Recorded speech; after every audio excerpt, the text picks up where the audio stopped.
नमस्कार, मेरा नाम है गौरव पाल। आप देख रहे हैं गौरव का चश्मा। बहुजन समाज पार्टी में बहन जी ने पार्टी का चौथा गियर लगा दिया है। बहन जी इस समय इस तरीके से एक्शन में है कि पूरे प्रदेश में सिर्फ बसपा की चर्चा हो रही है। 9 अक्टूबर को बड़ी महारैली हुई, उसके बाद 16 अक्टूबर को बड़ी बैठक हुई, 19 अक्टूबर को एक और बड़ी बैठक हुई और फिर अब एक महीने के भीतर भीतर चौथी बैठक जो है वो बुला ली गई है। और इस बैठक में क्या कुछ होने वाला है, मिशन 27 की बड़ी तैयारी है। बहन जी ने पार्टी में बड़े फेरबदल किए हैं, सारी चीजें आप तक पहुंच रही है। ऐसा लग रहा है कि बहन जी ने जो वो वादा किया था 9 अक्टूबर की रैली में, उसको वो पूरा करने वाली है। जी हाँ, क्या है पूरी खबर जानने के लिए बने रहिए हमारे साथ। पहली बार चैनल पर आए हैं तो चैनल को सब्सक्राइब कर लीजिए, बेल आइकन दबा दीजिए। 1 नवंबर को बीएसपी सुप्रीमो मायावती ने एक बड़ी बैठक फिर से लखनऊ में बुला ली है।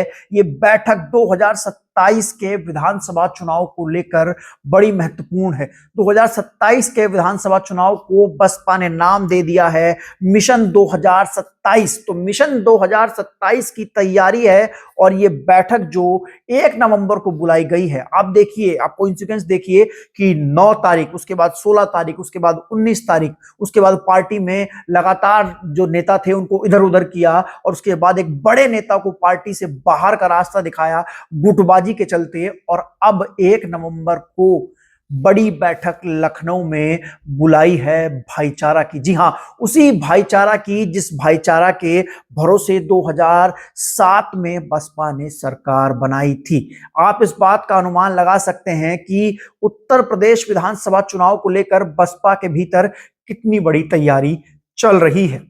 9 अक्टूबर को जब बीएसपी सुप्रीमो मायावती ने रैली की तो कांचीराम स्मारक से एक बात कही कि मैं कुछ भी करूंगी, 27 में सरकार बनाऊंगी, ये वादा मैं आपसे करती हूं। उन्होंने लगभग 10 से 12 लाख लोगों के सामने ये बात कही कि मैं आप लोगों से वादा करती हूं कि 27 में हम लोग सरकार बनाने जा रहे हैं। अब ये वादा ऐसे ही नहीं किया गया।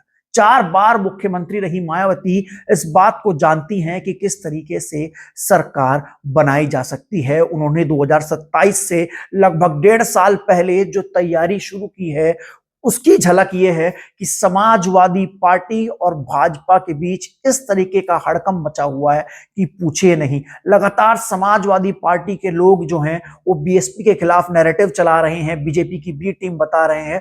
पूरा का पूरा इकोसिस्टम जो है वो समाजवादी पार्टी का टॉप लीडरशिप से लेकर ग्राउंड तक वो हिला पड़ा है। जिस तरीके से फेक नैरेटिव सोशल मीडिया पर सपा के आईटी सेल के लोग फैला रहे हैं, उससे ये साफ पता लगता है कि अखिलेश यादव ने ये कहा है कि किसी भी तरीके से बसपा की इमेज को डाउन किया जाए। सूत्रों के हवाले से ये खबर मिल रही है।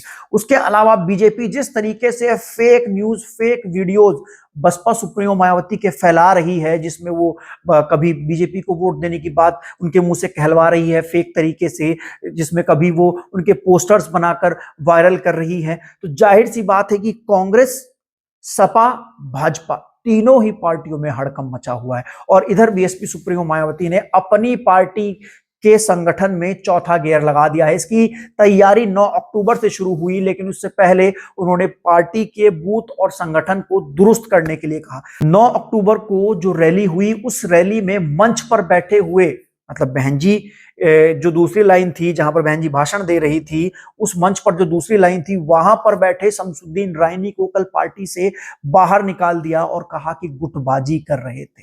और अब भाईचारा की बैठक बुला ली है। हालांकि भाईचारा की बैठक 11 हर महीने 11 में हुआ करती थी, लेकिन इस बार जो भाईचारा की बैठक है वो 1 तारीख को बुलाई गई है। आप समझ सकते हैं कि भाईचारा की जो ये बैठक बुलाई गई है, जो ग्राउंड पर ओबीसी और दलितों का जो भाईचारा बनाने की बात की जा रही है, उसको लेकर यह बैठक है और लगातार बीएसपी इस पर काम कर रही है। मैं आपको एक चीज और बताना चाहूंगा कि उत्तर प्रदेश में इस बार जो पिछड़ा वोटर है वो सबसे अहम रोल प्ले करने वाला है और बीएसपी जानती है कि पिछड़े वोटर को अपने साथ कैसे टैकल करना है। तमाम पिछड़े वर्ग के जो नेता हैं, चाहे ओम प्रकाश राजभर हो, चाहे संजय निषाद हो, चाहे आशीष पटेल हो, वो लगातार भाजपा से नाराज चलते हुए नजर आ रहे हैं। भाजपा अति पिछड़ों को संतुष्ट नहीं कर पा रही है, अति पिछड़े लगातार भाजपा से नाराज हैं। और उसके अलावा ओम प्रकाश राजभर और संजय निषाद का बीएसपी सुप्रीमो मायावती के पक्ष में बयान देना ये साफ तौर पर बता रहा है कि ग्राउंड पर जो वोटर है वो बीएसपी की भाईचारा जो कमेटियां बनी हैं उससे मजबूत हो रहा है और चर्चा हो रही है। क्योंकि 2012 से 17 की सरकार में जो अति पिछड़ा वोटर है उसने गुंडा राज देखा और उसके बाद उसने भाजपा को वोट किया। भाजपा राज में उसको लगा कि चीजें सुधरेंगी, लेकिन भाजपा राज में ना आरक्षण मिला, ना ही हिस्सेदारी मिली, नौकरियां अलग छिन गई और अब अत्याचार अलग बढ़ रहा है। तो ऐसे में जो अति पिछड़ा वोटर है वो कहीं ना कहीं परेशान है। और बहन जी ने लगभग 1 साल पहले ये जो अति पिछड़ी जातियों को जोड़कर भाईचारा कमेटियां बनाई थी, जिसका निरीक्षण जो थे वो विश्वनाथ पाल कर रहे थे और विश्वनाथ पाल इसको पूरी तरीके से देखते हैं। अब तक इसकी बैठक जो होती थी हर महीने की 11 तारीख को, उसको विश्वनाथ पाल देखते हुए नजर आते थे, लेकिन अब ये बैठक 1 तारीख को हो रही तो बताया जा रहा है कि इस बैठक को खुद बहन जी हेड कर सकती हैं। भाईचारा की बैठक को बहन जी खुद हेड करेंगी। आप समझ सकते हैं कि बहन जी ओबीसी और दलित को जोड़कर जो यूपी में सिनेरियो बना रही हैं वो बड़ा है। और ओबीसी में सिर्फ उनको अति पिछड़ी जातियों की जरूरत है, जो कि लंबे समय से एक तरीके से समय देखा जाए तो 2007 उससे पहले बसपा को वोट करती आई, क्योंकि मान्यवर कांशीराम का जो सोशल इंजीनियरिंग का फॉर्मूला था वो इन अति पिछड़ी जातियों पर बिल्कुल फिट बैठता है। और ऐसे में जो ये तैयारियां हैं उससे विपक्षी दलों के हालात इस तरीके से खराब है कि जयंत चौधरी पश्चिम में बसपा को मजबूत होता देख आरएलडी लगातार जो है हमलावर हो रही है। मेरी कुछ समाजवादी पार्टी के नेताओं से बात होती है, वो बोलते हैं कि हालात भैया खराब हो चुका है। दलित जो है, जो पहले हमारे साथ आता भी था, उसको हम लाख कह दें कि बहन जी भाजपा की तारीफ कर रही हैं, ये कर रही हैं, वो कर रही हैं, लेकिन वो आ नहीं रहा है और साफ खुला मुंह पर बोलकर जा रहा है कि भैया इस बार हम किसी को वोट नहीं देंगे, इस बार हमारी बहन जी सरकार बनाने जा रही है। इसके अलावा अति पिछड़ा वोटर जो है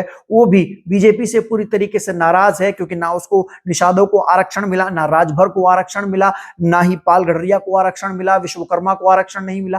तो ये लोग जो है बीजेपी से अब ये कह रहे हैं कि भैया अब हम हिंदुत्व के लिफाफे में बैठकर आपको वोट नहीं देंगे, हमको चाहिए भागीदारी, हिस्सेदारी, हमको चाहिए कानून का राज। आपकी सरकार में तो आपकी सजातीय लोग सारी नौकरियां खा जा रहे हैं बीजेपी में, और उसके अलावा जो अत्याचार बढ़ रहा है वो अलग बढ़ रहा है। तो 1 नवंबर को बसपा सुप्रीमो मायावती ने भाईचारा कमेटी की बैठक बुलाई है और अब उम्मीद ये बताई जा रही है कि इस बैठक को खुद बीएसपी सुप्रीमो मायावती इस बैठक को हेड कर सकती हैं। और अगर बसपा सुप्रीमो मायावती इस बैठक को हेड करेंगी, यानी ये बैठक लेंगी भाईचारा कमेटी की, तो ये बड़ी बैठक होगी।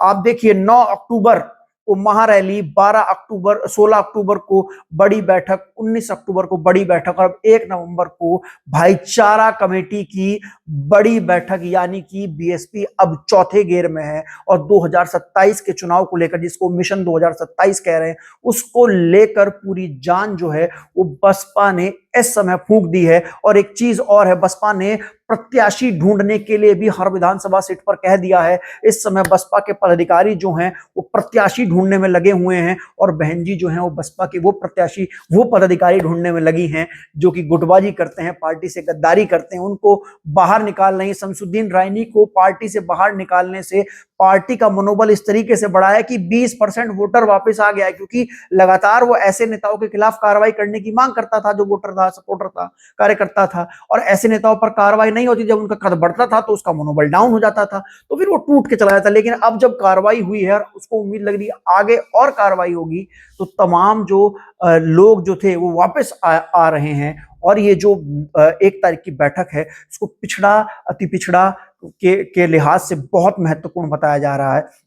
इसको लेकर पार्टी उत्तर प्रदेश में पिछड़ों को लेकर अपनी एक रणनीति साफ कर सकती है, एक अपनी रणनीति अलग बना सकती है कि कैसे जो है वो 27 के चुनाव में पिछड़ों को साधना है, कैसे उनको भाजपा से तोड़कर लाना है। अब तो पहला प्लान बहन जी का दलितों को सपा और भाजपा से तोड़ना था, वो लगभग 1 महीने में हो गया है। 9 अक्टूबर के बाद से मुख्यतः जितना दलित जो था वो सब टूटकर वापस आ गया है, 1 या 2% बचा होगा। उसके अलावा अब बड़ा टारगेट जो है वो पिछड़ा, अति पिछड़ा पिछड़ा है। अब इसको बहन जी किस तरीके से तोड़कर लाती, इस पर क्या फोकस करती हैं, ये देखने वाली बात है। और उसके बाद अगला टारगेट होगा मुस्लिम। तो जाहिर सी बात है कि उत्तर प्रदेश विधानसभा चुनाव को लेकर बीएसपी ने चौथा गेयर लगा दिया है। बहन जी फुल एक्शन मोड में आ गई हैं, बैठक पर बैठक ले रही हैं। जाहिर सी बात है कि अब जो है मिशन 27 को लेकर बीएसपी ने चौथा गियर लगा दिया है। दोस्तों आपको ये वीडियो, ये विश्लेषण कैसा लगता है, आप हमें लिख कर बता सकते हैं। तब तक के लिए चलते हैं, फिर मिलेंगे दूसरी वीडियो में। धन्यवाद, नमस्कार।